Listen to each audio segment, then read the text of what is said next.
Zastanawialiście się kiedyś, co by powstało z połączenia Battlefielda i Władcy Pierścieni? Ja też nie, dopóki nie zobaczyłem zamkniętego pokazu Immortals of Avium. Zapraszam na prezentację nowej magicznej gry w świecie fantasy, którą miałem przyjemność zobaczyć wcześniej dzięki Electronic Arts. Immortals of Avium to oryginalny magiczny shooter z widokiem z pierwszej osoby od Ascendant Studios, w którym pracują m.in. twórcy serii Dead Space czy Call of Duty. Gra osadzona jest w uniwersum fantasy pełnym magii i konfliktów, natomiast my wcielamy się w potężnego maga bitewnego, który może rzucać magiczne zaklęcia, stając naprzeciw legionom żołnierzy i czarodziejów. Gra stworzona została na silniku Unreal Engine 5, który zaprezentuje nam niezwykle filmową kampanię fabularną dla jednego gracza. Immortals of Avium łączy kinową historię z szybką i widowiskową walką opartą na zaklęciach, przez co nie jest to kolejny sztampowy FPS. Twórcy pracujący nad magicznym shooterem posiadają ogromne doświadczenie w tworzeniu świetnych, najbardziej znanych produkcji, np. Call of Duty, Dead Space czy gier od Telltale Studios. Gra wydana zostanie przez Electronic Arts w ramach EA Originals 20 lipca 2023 roku, także już niebawem na PlayStation 5, Xbox Series X i S i PC-ty z polskimi napisami. Akcja gry rozgrywa się w tytułowym Avium, gdzie młody chłopak Jack przejawia niespodziewanie magiczne zdolności i zostaje zaciągnięty do zakonu, czyli można powiedzieć takiego wojska na Avium.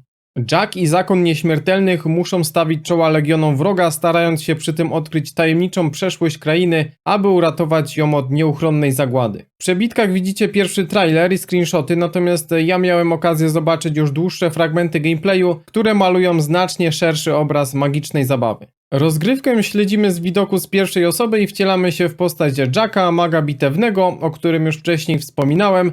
Posiada on magiczną rękawicę, dzięki której może strzelać 3 rodzajami magii. Mamy magię niebieską, określoną tutaj jako moc, świetna na daleki dystans, coś jak magiczna snajperka. Dalej jest magia zielona, to jest życie, idealna w półdystansie, taki naprowadzający smart magiczny karabin szturmowy. Na koniec magia czerwona, czyli chaos, który sprawdzi się na bliski dystans, odpowiednik magicznego shotguna. Oczywiście poza standardowymi strzałami będą również specjalne umiejętności dla każdego koloru magii, a do tego różne formy obrony przed wrogami. Warto dostosować swoją taktykę pod danego przeciwnika, żonglując między różnymi rodzajami magii, zielona, niebieska czy czerwona. Poza Jackiem nasza drużyna posiada jeszcze 3 magów bitewnych, którzy sterowani przez sztuczną inteligencję pomagają nam w walce.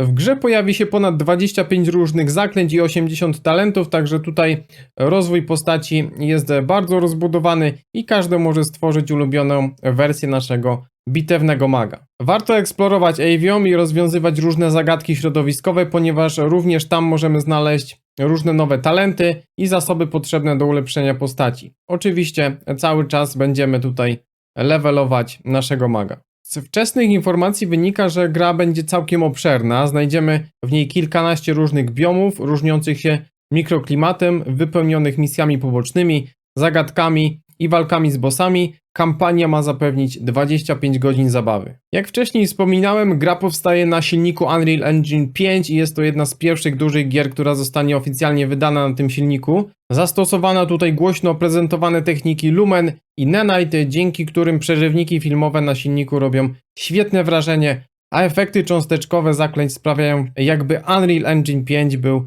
wręcz stworzony do magicznego świata fantasy. Immortals of Avium zapowiada się naprawdę ciekawie, dynamiczna walka z intrygującą fabułą podana w filmowym sosie to zdecydowanie coś, co lubię. Do tego świat pełen magii i pięknych krajobrazów to może się udać, natomiast zobaczymy, na ile w dłuższej perspektywie wciągający będzie gameplay, zadania poboczne i aktywności. Ponieważ o tempo samej narracji na razie jestem spokojny, widziałem już troszkę więcej rozgrywki, no i myślę, że warto czekać na kolejne materiały od twórców.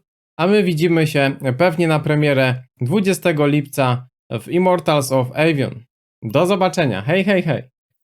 Dzięki za oglądanie tego odcinka, a teraz koniecznie zobaczę kolejny film na kanale i do zobaczenia, hej, hej, hej!